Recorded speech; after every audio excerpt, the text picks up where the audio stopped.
Hi friends, weight loss ಮಾಡ್ಕೋಬೇಕಾ? Weight loss ಅಂದ್ರೆ first ನಮ್ಮ ಮೈಂಡ್ ಅಲ್ಲಿ ಬರೋದು ರೈಸ್ ಬಿಡೋದು. ಆದ್ರೆ ಇದು ತಪ್ಪು ಕಲ್ಪನೆ. ರೈಸ್ ಸ್ಕಿಪ್ ಮಾಡಿದ್ರೆ ನಮ್ಮ ಬಾಡಿಯಲ್ಲಿ ಎನರ್ಜಿ ಕಡಿಮೆ ಆಗುತ್ತೆ, ಟಯರ್ಡ್ ಆಗುತ್ತೆ, ಮೂಡ್ ಕೂಡ ಡೌನ್ ಆಗುತ್ತೆ.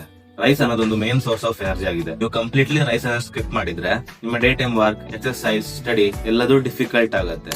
ಹೆಲ್ತಿ ವೇಟ್ ಲಾಸ್ ಹ್ಯಾಕ್ ಏನಂದ್ರೆ ಪ್ಲಾನೆಡ್ ಪ್ಲೇಟ್. ಎಕ್ಸಾಂಪಲ್ ಹೇಳೋದಾದ್ರೆ half plate of rice, full plate vegetables ಹಾಗೂ ಏನಾದ್ರು ಒಂದು ಪ್ರೋಟೀನ್ ಸೋರ್ಸ್. ಪ್ರೋಟೀನ್ ಯಾಕೆ ಇಂಪಾರ್ಟೆಂಟ್ ಅಂದ್ರೆ ಅದು ನಮ್ಮ ಸ್ಟಮಕ್ ಫುಲ್ ಫೀಲ್ ಕೊಡುತ್ತೆ, ನಮ್ಮ ಮಸಲ್ಸ್ ಸಹ ಸ್ಟ್ರಾಂಗ್ ಆಗುತ್ತೆ. ಪ್ರೋಟೀನ್ ಸೋರ್ಸ್ ಯಾವ್ದಲ್ಲ ಅಂದ್ರೆ ಎಗ್, ಪನ್ನೀರ್, ದಾಲ್, ಫಿಶ್, ಚಿಕನ್ ಮತ್ತೆ ಪ್ರೋಟೀನ್ ಶೇಕ್ ಕೂಡ ಪರ್ಫೆಕ್ಟ್ ಆಪ್ಷನ್. ಮತ್ತೆ ಎಕ್ಸ್ಟ್ರಾ ಟಿಪ್ಸ್ ಏನು ಅಂದ್ರೆ ಲಂಚ್ ಟೈಮ್ ಅಲ್ಲಿ ರೈಸ್ ಗುಡ್, ಡಿನ್ನರ್ ಟೈಮ್ ಅಲ್ಲಿ ರೈಸ್ ಅವಾಯ್ಡ್ ಮಾಡಿ. ಬದಲಾಗಿ ಚಪಾತಿ, ಸೂಪ್, ಸಲಾಡ್ ಇದೆಲ್ಲ ಟ್ರೈ ಮಾಡಿ ನೋಡಿ. ವೈಟ್ ರೈಸ್ ಬದಲು ಬ್ರೌನ್ ರೈಸ್ ಟ್ರೈ ಮಾಡಿ. ಹೈಯೆಸ್ಟ್ ಫೈಬರ್ ಇರೋದ್ರಿಂದ ನಮ್ ಡೈಜೆಷನ್ ಸಹ ಹೆಲ್ಪ್ ಮಾಡುತ್ತೆ, ನಾವು ವೇಟ್ ಲಾಸ್ ಆಗೋಕ್ಕೂ ಸಹಾಯ ಮಾಡುತ್ತೆ. ಸೊ ಫ್ರೆಂಡ್ಸ್, ರೈಸ್ ಸ್ಕಿಪ್ ಮಾಡೋ ಅನ್ನೋ ತಪ್ಪು ಕಲ್ಪನೆ ಬಿಡಿ. ಅದರ ಬದಲು smartly balanced rice plus protein mix ಮಾಡಿ. ಇನ್ನು ಹೆಚ್ಚಿನ ಹೆಲ್ತ್ ಟಿಪ್ಸ್ ವಿಡಿಯೋಗಾಗಿ ಈ ಅಕೌಂಟ್ ಅನ್ನ ಸಬ್ಸ್ಕ್ರೈಬ್ ಮಾಡಿ.